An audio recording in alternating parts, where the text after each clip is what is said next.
একজন ধনী লোক তার দান খায়রাতের জন্য গ্রামের সবাইকে নিমন্ত্রণ করলো।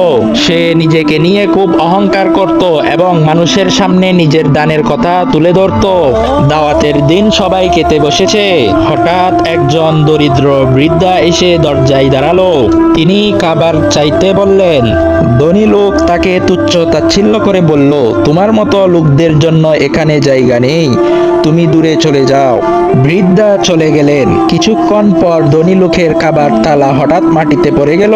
সবাই অবাক হয়ে দেখলো তার খাবার আর ফিরে পাওয়া সম্ভব নয়। তখন একজন জ্ঞানী ব্যক্তি বলল, তুমি যদি সেই বৃদ্ধাকে একটু খাবার দিতে, তবে হয়তো আজ এই অপমানের শিকার হতে হতো না। আল্লাহ অহংকারীকে পছন্দ করেন না। ধনী লোক লজ্জিত হয়ে বৃদ্ধের খুঁজে বের হলেন এবং তাকে সাহায্য করলেন। অহংকার আল্লাহর কাছে ঘৃণিত আর বিনম্রতা মানুষকে সম্মানিত করে।